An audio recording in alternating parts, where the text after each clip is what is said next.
16e et dernière étape pour la marche des volontaires organisée par le RIMAP NC en hommage au 80e anniversaire du retour du bataillon mix du Pacifique.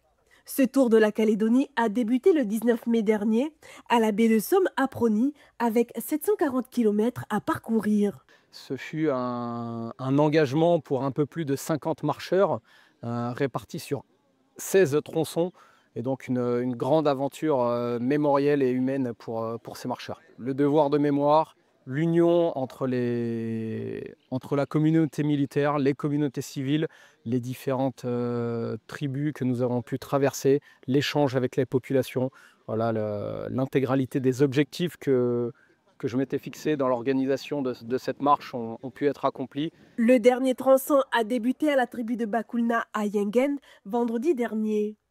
Ce matin, pour les 2 derniers kilomètres, les militaires sont accompagnés de 2 classes défense des collèges de Koumak et de Koné. On est avec la classe des 3e prépa métier.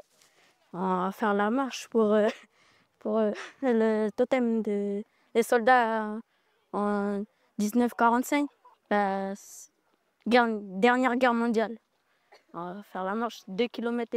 Une boucle sur les hauteurs du mont Touivado, derrière le RSMA de Koumak. Ah, c'était net. Un peu lent, mais sinon c'était net. C'était bien la marche, ça fait du sport, puis au moins ça reste un souvenir.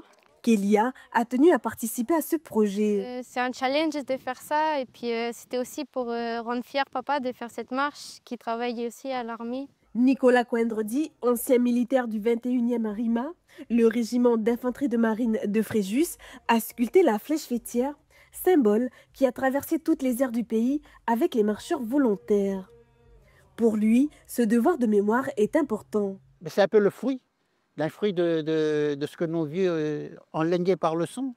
Voilà, il y a une communion de sang, une communion d'âme. Et c'est cette communion-là qu'on vient, nous les frères d'armes, parce que voilà, on s'est exilés, on a vu le monde. Et c'est comme ça que nous aussi, ceux qui sont les enfants nous sommes la 3e génération des bataillons des Terriens océaniens, qui veulent aussi poser aussi un mot sur la natte afin de concilier ce dont le Caillou a toujours souhaité, la paix. La marche volontaire aura mobilisé militaires, mais aussi personnes de tout horizon et de tout âge. Un projet unificateur qui, au-delà du devoir de mémoire du bataillon de marche du Pacifique, a contribué à resserrer les liens entre les troupes du RIMAP et les populations.